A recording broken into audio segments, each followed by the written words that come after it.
All right, next question is from Vicky, and if I'd have read ahead, I would have smushed this one into the first one that I did today, but I didn't, and so you get your own video. Hello, this is Vicky from Niles again. Hello, Vicky from Niles. I was wondering if you have any information on a study I've seen a couple times now that states that people with type O blood are less likely to get the coronavirus than people with A positive types blood. Yeah. I myself have A negative blood, so I'm a little concerned. Don't be. Yeah, it's not. It's not solid science yet. And even then, it's only supposed to be a tiny little difference. And even then, it's only a tiny little difference if you actually are exposed to the virus. Yeah. And so, yeah, it's not enough to worry about.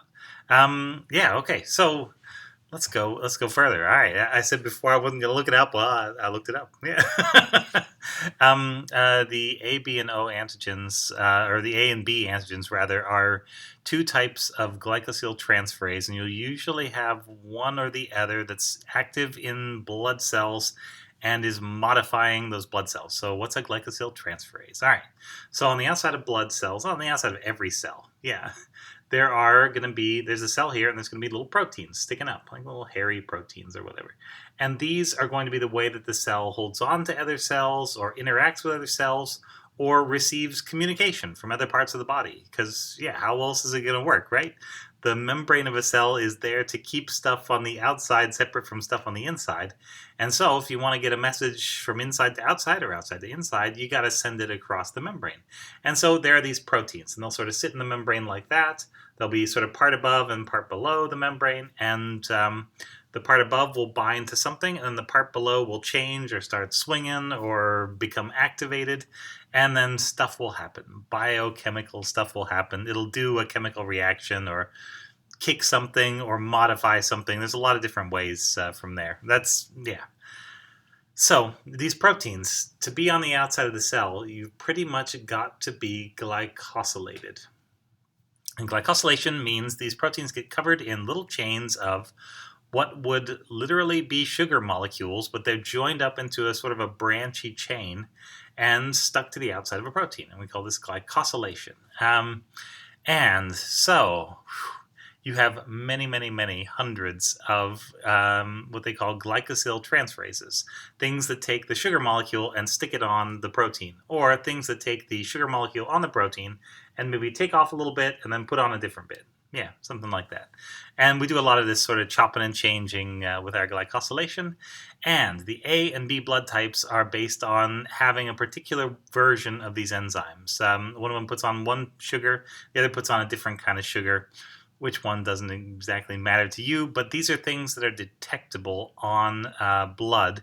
And these particular sugars are things that you will make a massive immune response to if it's the wrong kind and you have a lot of it in your bloodstream, for example.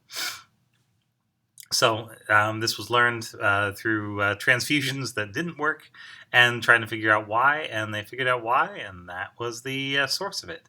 Now, it turns out there's actually more to blood groups than this. So I was just looking at a paper from, I think, 2018 in Nature Communications, and it looks at blood groups. But it goes back to the red blood cells, and it's looking at other people's data. But still, this is interesting. It's looking for glycosyl transferases that are expressed mostly in red blood cells. Now, none of them are just expressed there, I don't think. I believe all of them are going to be expressed somewhere else in the body. We don't carry a lot of these genes that only have, one exact cell type that they function in. Usually there's some spread there. Yeah. I mean, if something's useful, why wouldn't a bunch of cells want to use it, right? Anyway, what this paper is looking at is there are something like 100 genes that they find in here, and there are different versions of these genes.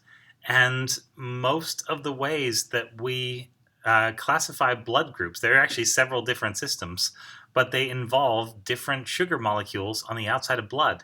And each of these variants is probably behind some other difference that we haven't recognized.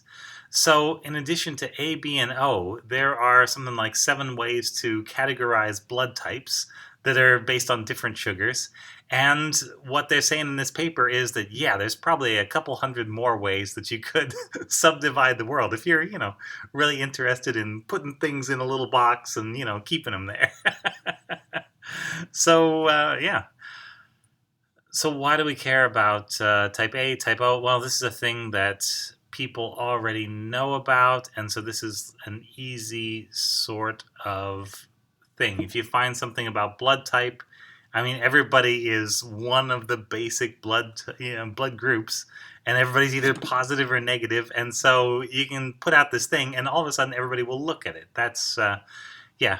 If you do science on one of the other 100 things that we don't know is definitely associated with a blood type, or it's associated with a blood type that does not have a name yet, then yeah, who's going to know to say, oh my gosh, this is really important?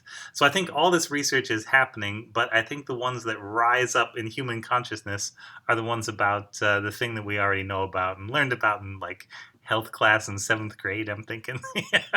So there you go. But yeah, it's not a big association. I'm not even sure that it's a real association, and we have no mechanism right now for the association if it does exist. So I wouldn't be too worried about blood group. I would say just be worried about wearing a mask and getting all the goofballs around you to, as far as possible. Yeah, wear a mask. Because, oh, yeah, one cluster after another. Bunch of people think it's all right. We can probably get away with it. We're friends, right? We're friends. The virus doesn't care. Yeah. If it gets in there, it spreads really fast, particularly in indoor settings. And yeah, yeah, it's bad. So anyway, yeah, don't worry about blood group. We'll worry about exposure. Yeah.